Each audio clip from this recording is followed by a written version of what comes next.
We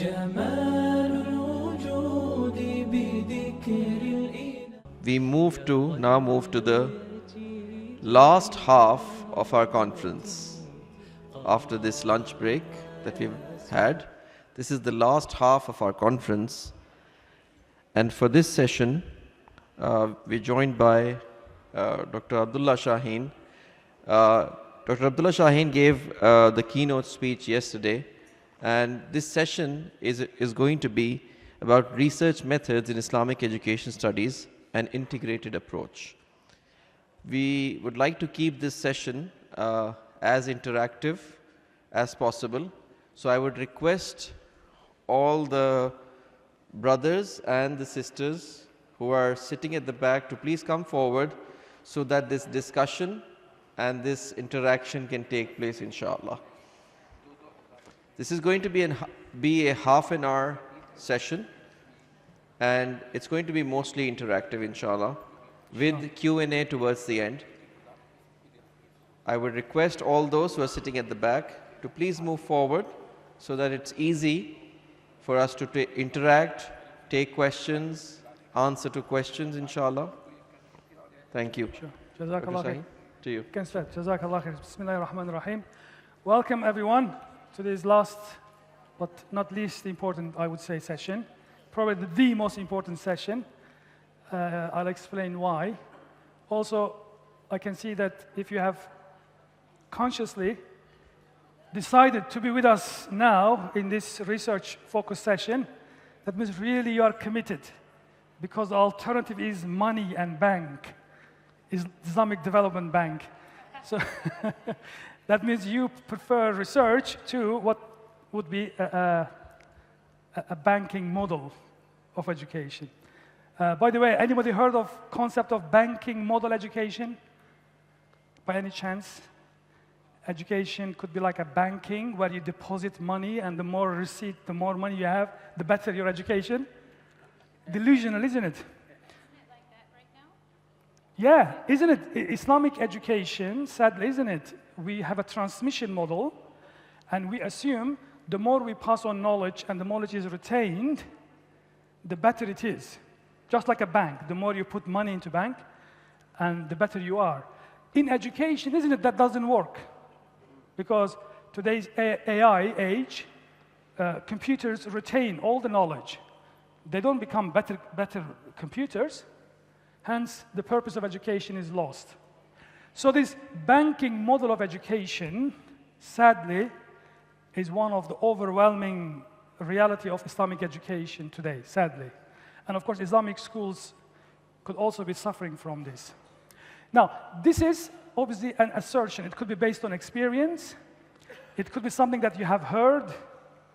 And it could be something that essentially you are part of. You could be coming from a traditional Islamic education, and you are given always knowledge. You receive. You are a recipient. You've never given a chance to reflect on what you learn. Therefore, the knowledge doesn't produce the intended outcome, right? For example, to make you better understand deen, religion, or help you develop into faith. After all, faith, iman, isn't it? Yazid wa yanqus, grows and decreases. Why? Because iman is part of human condition. The more you understand, the more you have an insight. But if the students don't have a chance to reflect on what they are retaining, essentially, they will never actually make the knowledge, guide them, be part of their personality. Hence, it will be a hindrance rather than essentially something that nourishes and nurtures them. This session is to do with research. Research is essential if you want to identify the problems, if you want to address the problems and put forward, isn't it, a strategy of growth and development.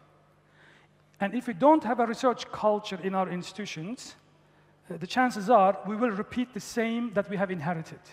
And this is precisely the reason why GIS had this continuous theme of tajdeed, renewal.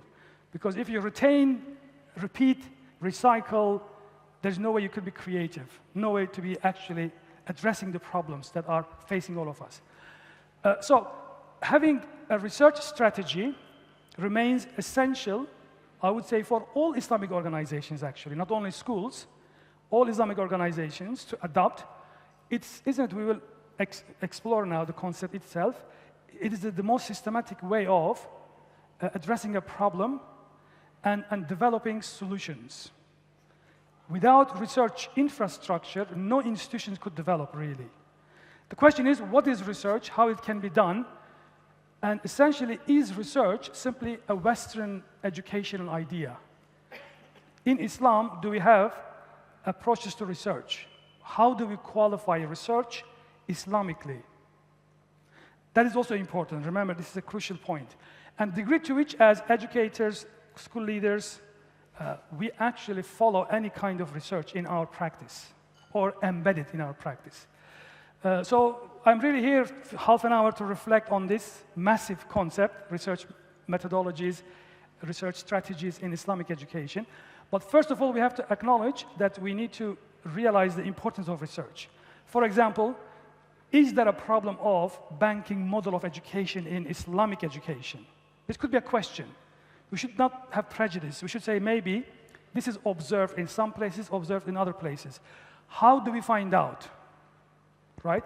How do we actually find out about this assertion, claim, allegation? When we say this how, isn't it? We are asking for evidence.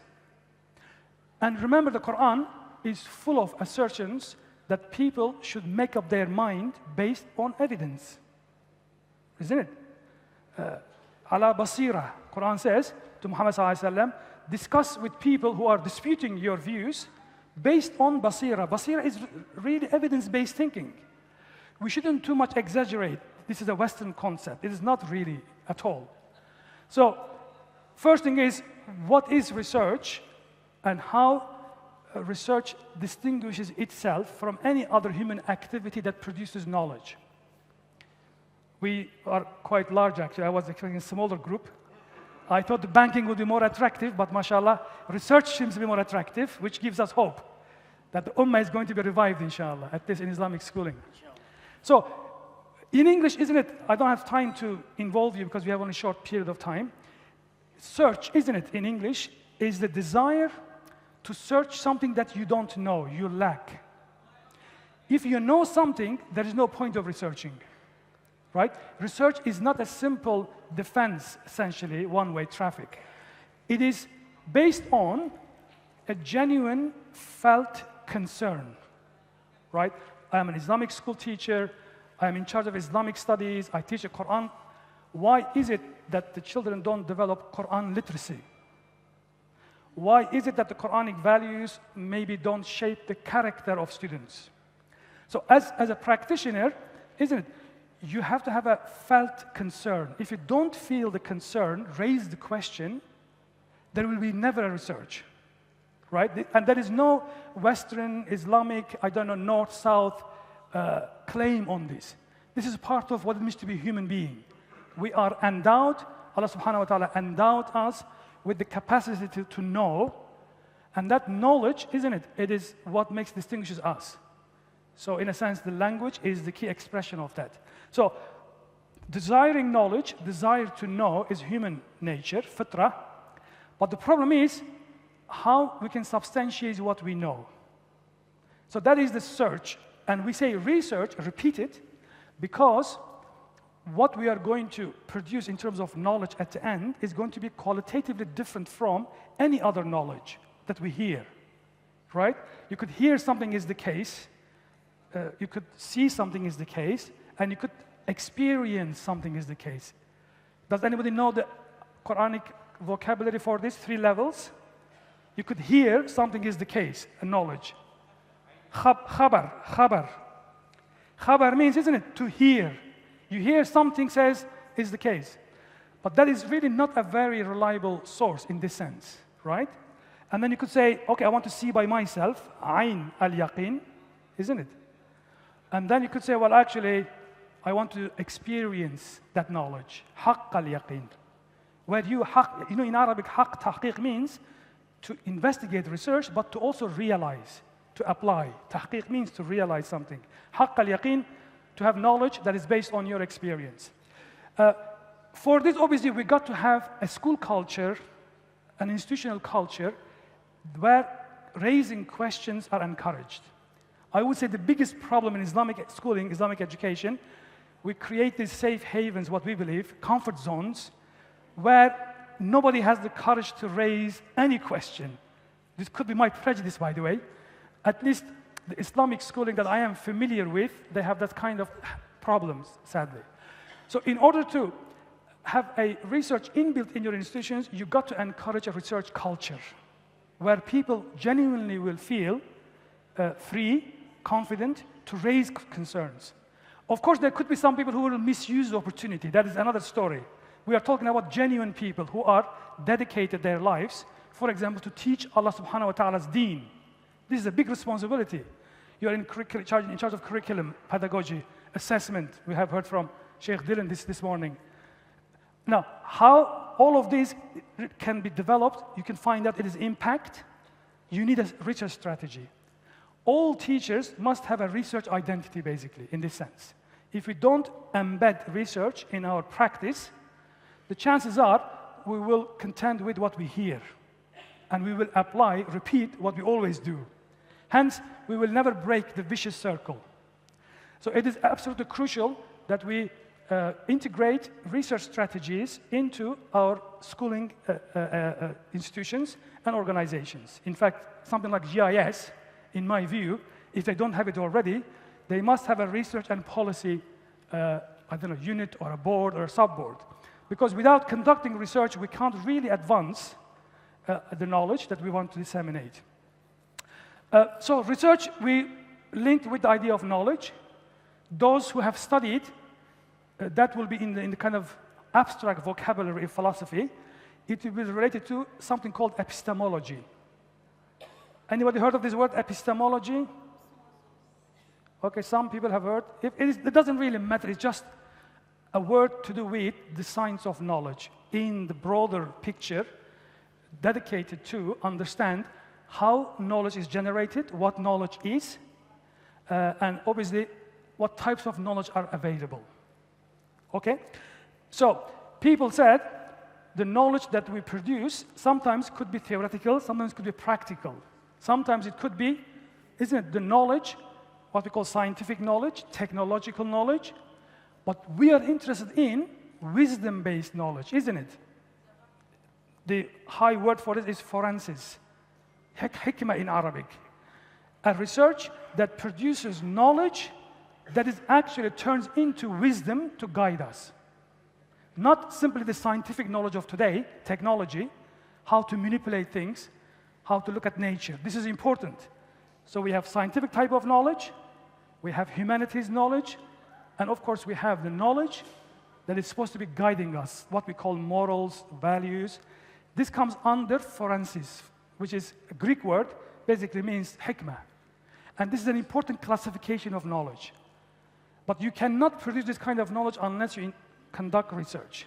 So research could be, isn't it, sometimes based on theories. You could find out, for example, we are all Muslim educators, alhamdulillah. We should ask ourselves, we all come from different traditions, sub-traditions. We are given definitions that guide our identities, tells us what education is. You should say, I'm a professional now. I'm a Muslim, but I'm also a professional because I am entrusted, isn't it, amana, to teach the knowledge. So I should ask myself, what does actually Quran and Sunnah and Islamic tradition define education? Right? Question.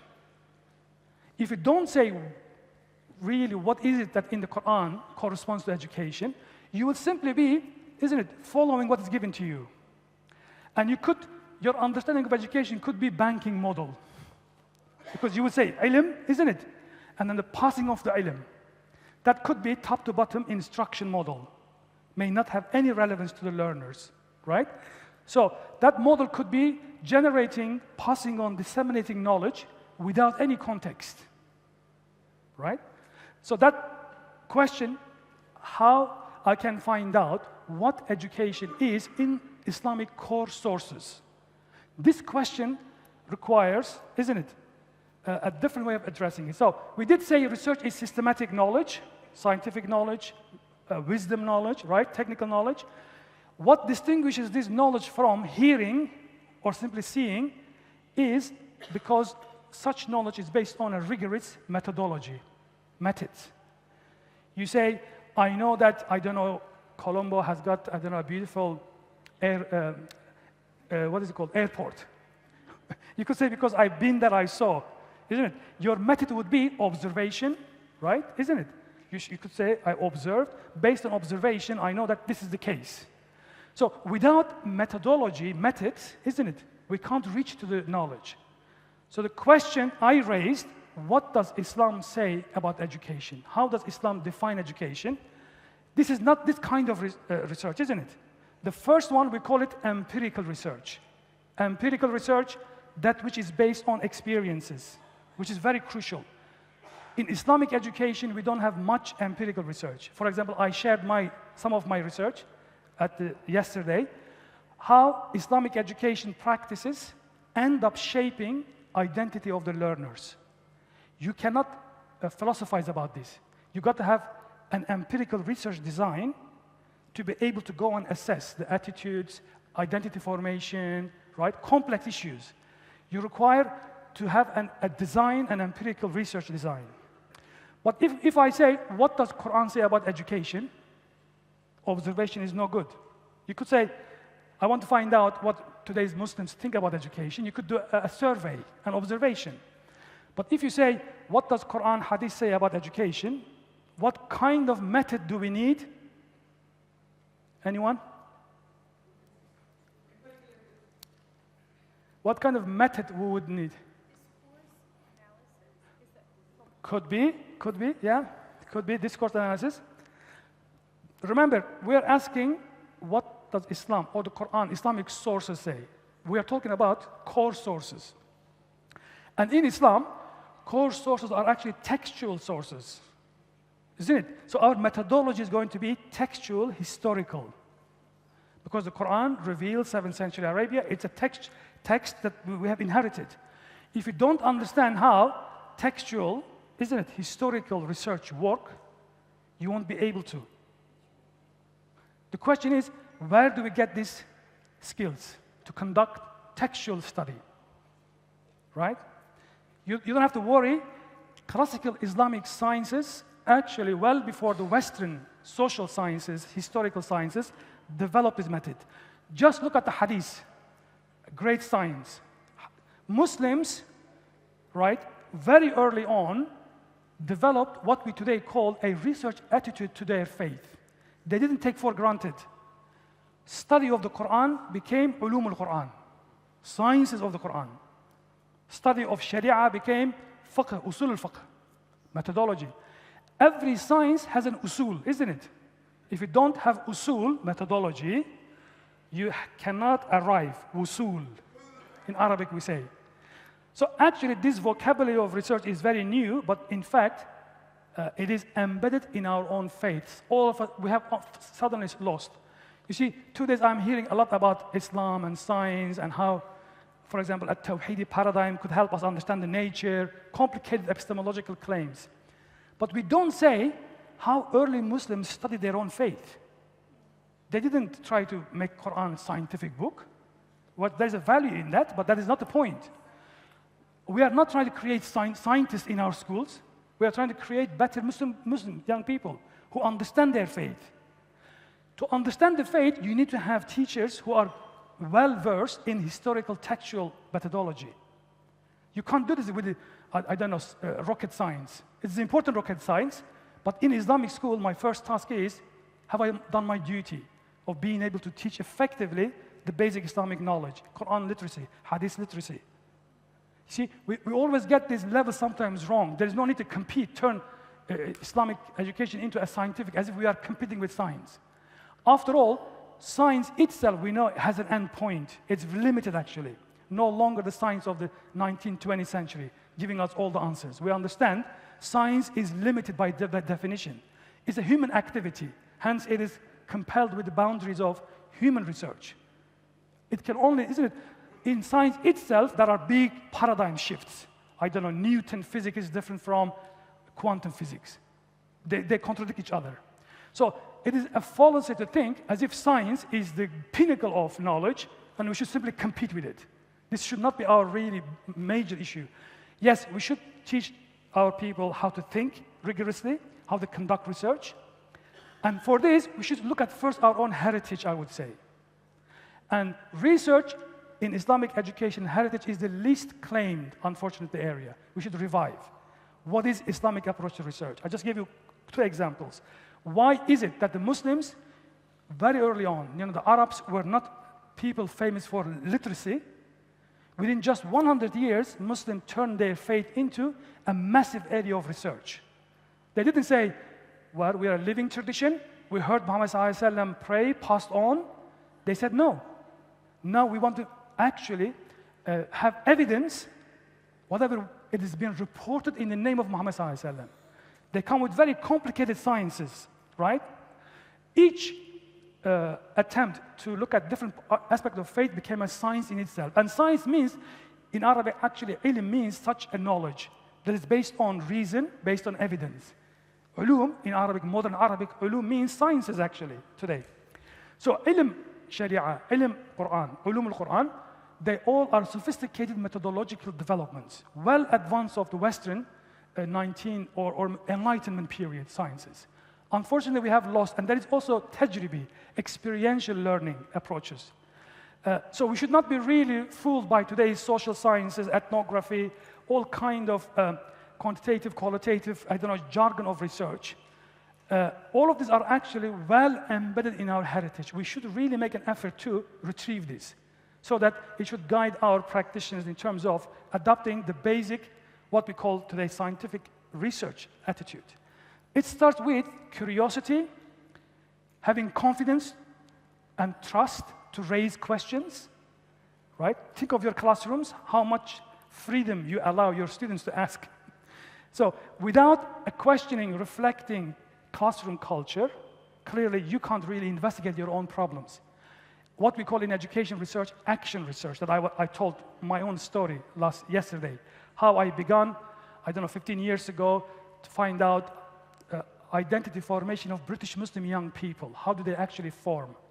Once I found out empirically that Islamic education is leading into formation of foreclosed minds, not exploratory minds, then the question is, as an educator, how do I actually make a change in the real life?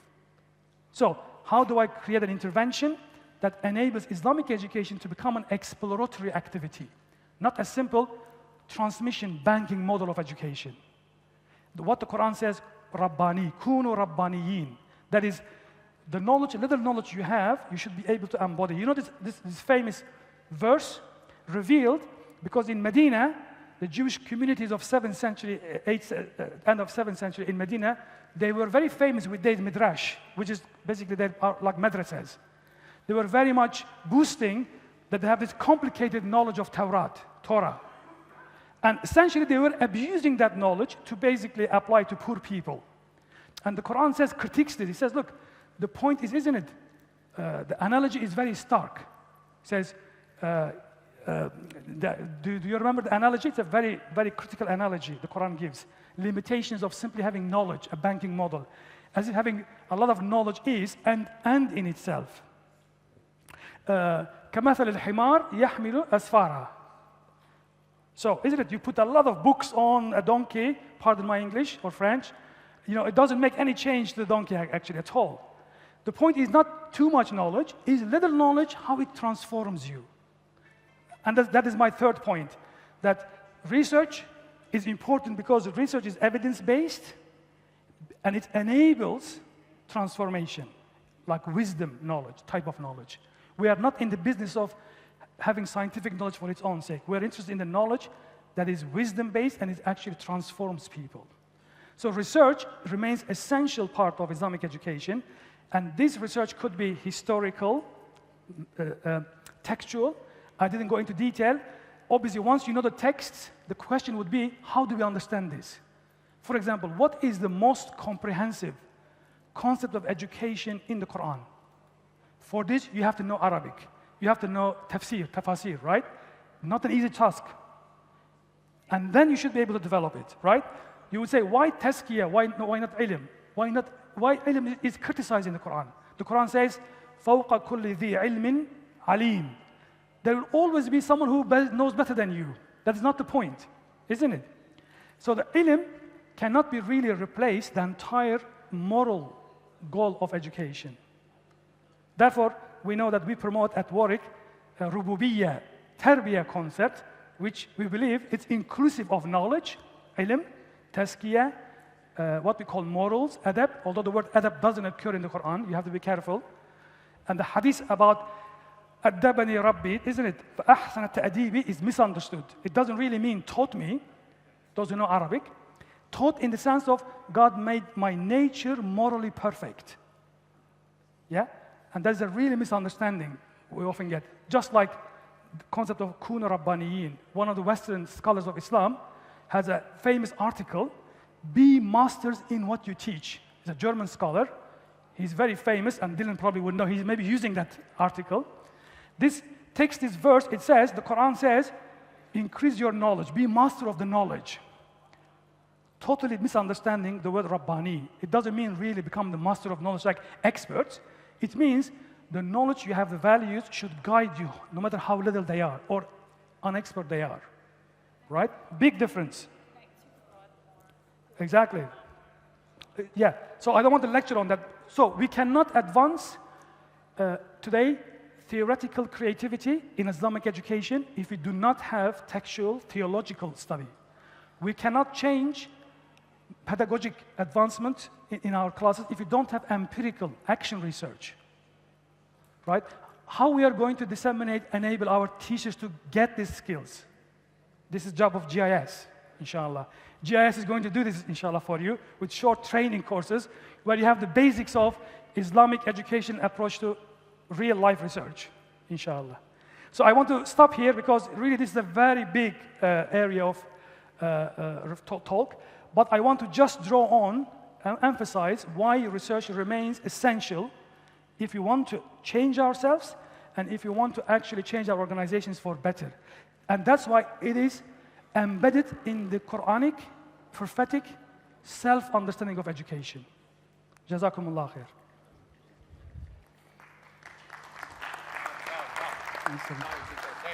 Allah yasalimek.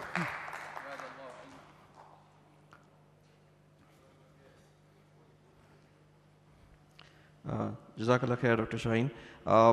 We have only 1 minute left. If anyone has a question, short question, we can do that, or... We could make it 2, can we? Yeah?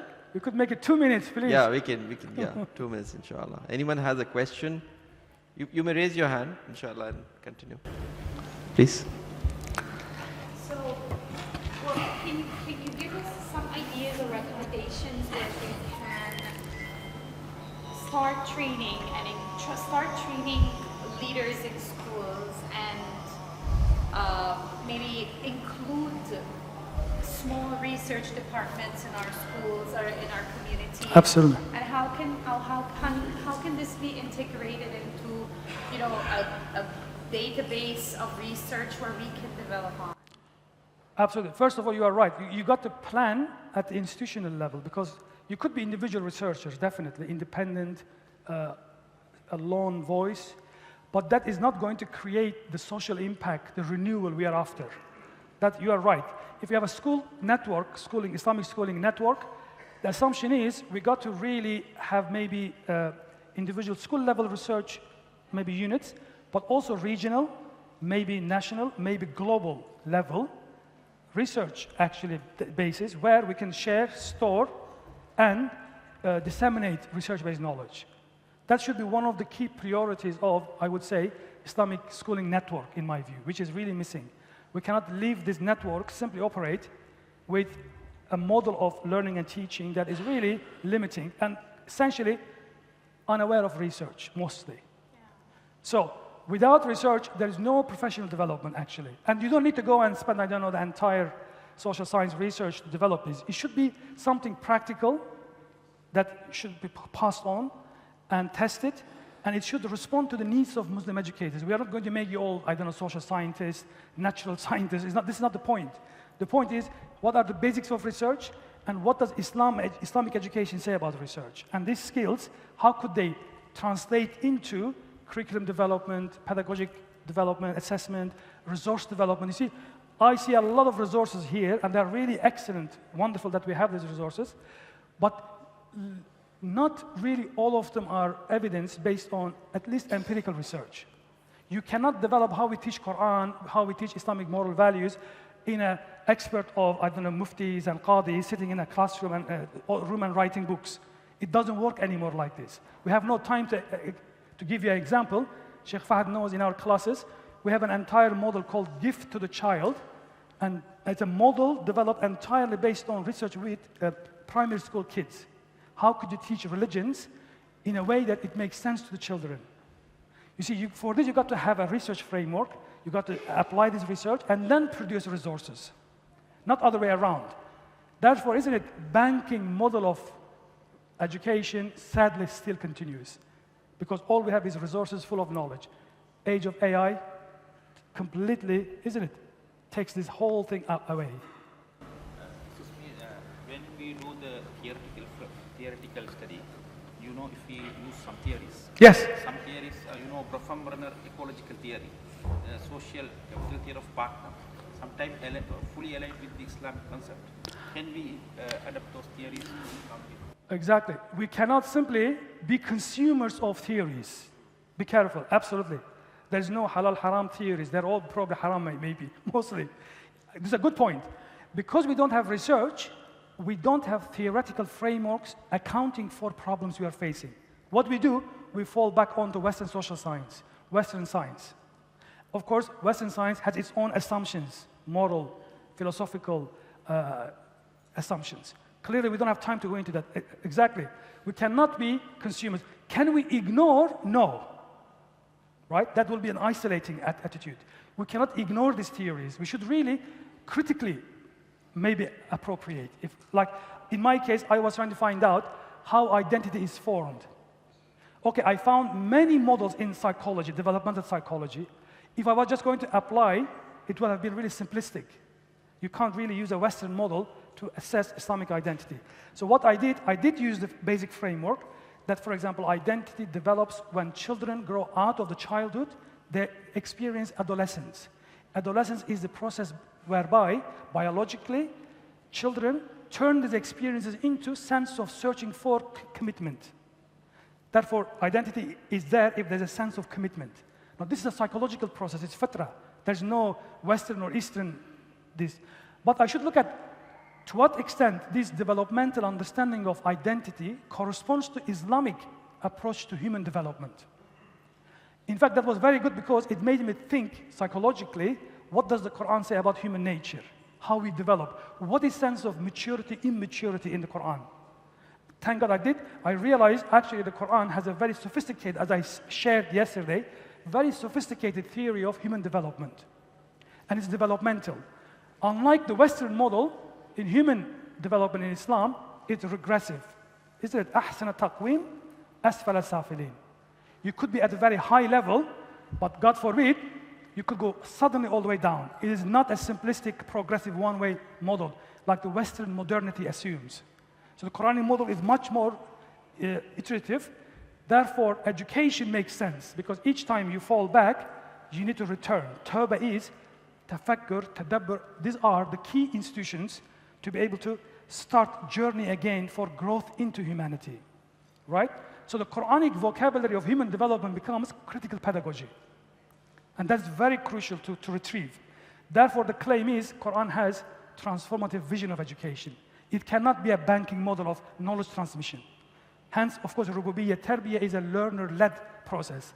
With all due respect to great shuyukh and teachers, of course. We all desire and to have the command of authority. But essentially, you are right. We've got to be careful about the theories, and we've got to always think and compare and contrast with our own heritage. If we can't find that one, chances are we will be westernized, colonized. Hence, we will continue what they call coloniality, colonial mindset. جزاكم الله خير.